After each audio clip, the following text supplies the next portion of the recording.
Assalamu alaikum everyone, welcome back to my YouTube channel. So today I'll discuss about acute lymphoblastic leukemia which is a kind of cancer. वैसे तो मैं कुछ shopping blogs और recipes share करती हूँ, but आज जो है मैं इस टॉपिक पर सर्च कर रही थी तो मुझे काफ़ी इंटरेस्टिंग लगा और आई थॉट कि मुझे ये भी शेयर करना चाहिए। एक्यूट लिम्फोब्लास्टिक ल्यूकीमिया और लिम्फोमा नाम से ही हमें जो है वो पता लग जाता है कि ये हमारा लिम्फॉइड सीरीज़ का कैंसर है। मींस के जो हमारे लिम्फॉइड सीरीज़ में हमारे प्रिकर्सर सेल्स होते हैं विच इज़ लिम्फोब्लास्ट, वहाँ पर जो है वो एबनॉर्मल प्रोलिफरेशन हो रही होती है ट्यूमर सेल्स की, कैंसर सेल्स की, जिस वजह से जो है ये डेवलप हो जाता है। So if we talk about lymphoblastic leukaemia, so यहाँ पर आपको एक चार्ट नज़र आ रहा होगा जिसमें ब्लड स्टेम सेल्स जो कि फर्दर 2 कैटेगरीज़ में डिवाइड हो रहा है which is myeloid and another one is lymphoid. If we talk about lymphoid stem cells, तो लिम्फॉइड स्टेम सेल से हमारे पास लिम्फोब्लास्ट बनता है which is a precursor of lymphocytes. Basically ये जो लिम्फॉइड स्टेम सेल्स है इन्हें जो है वो ऑफन कॉमन लिम्फॉइड प्रोजेनेटर भी कहा जाता है which is further divided into lymphocytes and lymphocytes is further divided into beta lymphocytes, T lymphocytes and natural killer cells. तो यहाँ पर हम बात कर रहे हैं लिम्फोब्लास्टिक ल्यूकीमिया की। तो लिम्फोब्लास्टिक ल्यूकीमिया में हम बी सेल ALL भी पढ़ेंगे और हम टी सेल ALL भी पढ़ेंगे, क्योंकि जो है ये हमारा बी लिम्फोसाइट्स में भी डिवाइड होता है और टी लिम्फोसाइट्स में भी डिवाइड हो रहा है। इसी तरह अगर हमारे पास माइलोब्लास्ट में प्रोलिफरेशन आएगी तो we can consider it acute myeloid leukaemia और we can also say chronic myeloid leukaemia, depends upon the condition. तो यहाँ पर आप देख सकते हैं कि ये हैंड मिरर शेप का है ALL which is acute lymphoblastic leukaemia और lymphoma. So as I said कि ये एक मैलिग्नेंट डिसीज़ है मैरो की, जिसमें जो है हमारे in which early lymphoid precursors proliferate means lymphoblast and replace the normal haematopoietic stem cells. और ये मोस्ट कॉमन होता है चिल्ड्रन में 2 to 10 ईयर्स की एज में जो है ये बच्चों में पाया जाता है। तो इसमें जो है वो हमें ब्लड में मोर देन 20% ब्लास्ट नज़र आते हैं, so we can consider it as ALL। और अगर हम बोन मैरो एग्जामिनेशन करते हैं इसकी तो हमारे पास nuclear cytoplasmic ratio very high होगा और साइटोप्लाज्मिक ग्रेनुल्स एब्सेंस होंगे, वेदर हमारे पास प्रेजेंस होगी राउंड और कन्वोल्यूटेड न्यूक्लियाई की।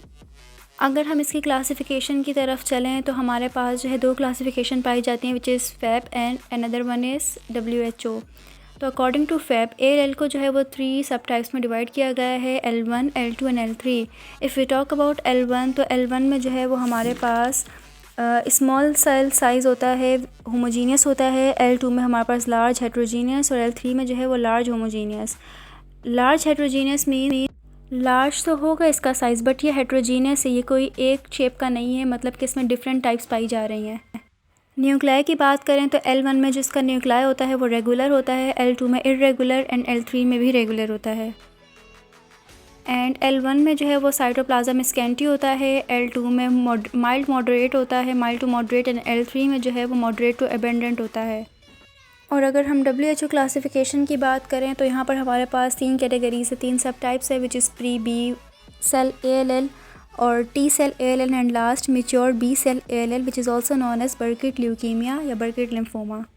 WHO में जो हमारी सब टाइप है प्री बी ALL वो 75% केसेस में पाई जाती है, L1 एंड L2 होता है इसमें। और जो साइटोजेनेटिक एबनॉर्मेलिटी होती है उसमें मींस कि हमारी ट्रांसलोकेशन पाई जा रही होती है क्रोमोसोम नंबर 9 एंड 22 के दरमियान, क्रोमोसोम नंबर 4 एंड 11 के दरमियान एंड क्रोमोसोम नंबर 1 एंड 19 के दरमियान। दूसरी सब टाइप की बात करें तो टी सेल ALL है जो कि हमारा 20% केसेस होते हैं, इसमें भी L1 और L2 स्टेज होता है। एंड यहाँ पर जो है जो साइटोजेनेटिक एबनॉर्मेलिटी पाई जाती है वो हमारी है क्रोमोसोम नंबर 14 और 11 की शॉर्ट आर्म में और क्रोमोसोम नंबर 7 एंड 34 की शॉर्ट आर्म में। लास्ट सब टाइप है हमारे पास mature B cell ALL, means के जो हमारे मेच्योर सेल होते हैं बी सेल उनमें जो है वो प्रोलिफरेशन हो रही होती है। इसमें जो है हमारा बर्किट ल्यूकीमिया आ जाता है, 5% केसेस में ऐसा हो रहा होता है, L3 स्टेज है एंड ट्रांसलोकेशन हो रही होती है हमारी क्रोमोसोम नंबर 8 एंड 14 में। तो जैसे कि मैंने पहले बताया आपको FAB क्लासिफिकेशन में L1, L2 और L3 स्टेजेस थे। तो L1 जो है इसमें लिम्फोब्लास्ट हमारे स्मॉल होते हैं, साइटोप्लाज्मिक और nuclear cytoplasmic ratio very high होता है, शेप जो है वो रेगुलर होती है और इसके अलावा हमारे पास कंडेंस क्रोमेटिन होता है। और FAB की जो सब टाइप थी L2, उसमें भी जो है हमारे पास लिम्फोब्लास्ट पाए जाते हैं जो कि इरेगुलर शेप में होते हैं, हेट्रोजीनियस होते हैं और हमारे पास लेसी क्रोमेटिन होता है यहाँ पर। L3 की बात करें विच इज़ बर्किट ल्यूकीमिया, तो L3 में हमारे पास आ जाता है लिम्फोब्लास्ट, वेरी लार्ज होते हैं, होमोजीनियस होते हैं, न्यूक्लियोलाई होता है। यहाँ पर हमारे पास स्टिपल्ड साइटोप्लाज्म जो है वो हमारे पास मिडनाइट ब्लू कलर में होगा एंड इज़ वैक्यूलेटेड है। और इससे जो है हम ज़्यादातर नॉन हॉटकिन लिम्फोमा से जो है वो इंडिकेट कर रहे होते हैं rather than ALL। So as I told कि लिम्फोब्लास्टिक ल्यूकीमिया में भी हमारे पास 2 तरह का होता है, B सेल ALL होता है एंड T सेल ALL होता है। B सेल ALL की बात करें तो 85% ये होता है और इसकी भी फर्दर सब टाइप्स होती हैं, early pro B ALL, pre B cell ALL and mature B cell. Early pro B ALL की अगर हम बात करें तो ये TDT पॉजिटिव है, साला नेगेटिव है एंड सरफेस IG नेगेटिव है। TDT जो है वो हमारे पास टर्मिनल डीऑक्सीन्यूक्लियोटाइड ट्रांसफेरेज होता है। And pre B cell ALL की बात करें तो TDT पॉजिटिव है, साला पॉजिटिव है एंड सरफेस IG नेगेटिव है। And if you talk about mature B cell, जैसे कि मैंने बताया था कि मैच्योर B सेल में जो है वो हमारे पास प्रोलिफरेशन हो रही है, सो ये जो है वो TDT नेगेटिव होगा, साला नेगेटिव होगा एंड सरफेस IG पॉजिटिव होगा। और B सेल मार्कर्स भी होते हैं जो कि हमारे पास 3 मार्कर्स हैं, CD19, 10 एंड 20। तो यहाँ पर हमारे पास पिक्चर है L1 की जो कि होमोजीनियस है और स्मॉल है। एंड अगर हम L2 में देखें तो हमारे पास इर्रेगुलर न्यूक्लियस पाया जाता है। And if you talk about L1 pre B cell L1, so यहाँ पर जो है वो L1 में स्मॉल ब्लास्ट होंगे with thin rim of cytoplasm, scanty cytoplasm भी हम कह सकते हैं। तो if I talk about its sign and symptoms, so इसमें हमारे पास फटीग आ जाता है, बोन और जॉइंट पेन होगा, फीवर होगा, वेट लॉस होगा, एब्नॉर्मल मासेस होंगे, परप्यूरा होगा एंड अदर हेमरेजेस होंगे। सो ये देख सकते हैं आप पिक्चर, ये है mature B cell acute lymphoblastic leukaemia की एंड ये precursor pre B cell acute lymphoblastic leukaemia है।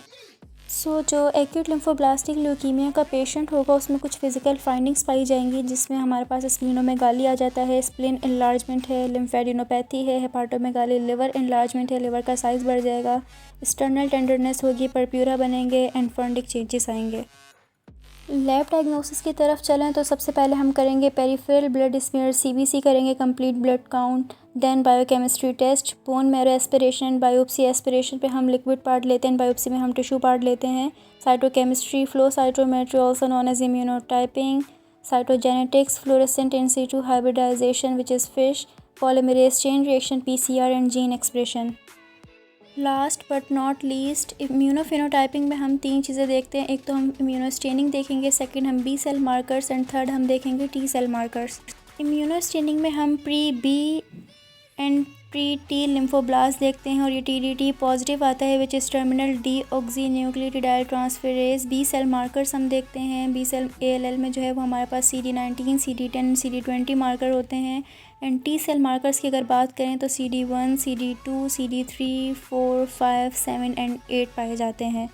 सो आई होप सो कि आप लोगों को अच्छी लगी होगी वीडियो। मेरे पास जो इन्फॉर्मेशन थी अबाउट एक्यूट लिम्फोब्लास्टिक ल्यूकीमिया मैंने शेयर की।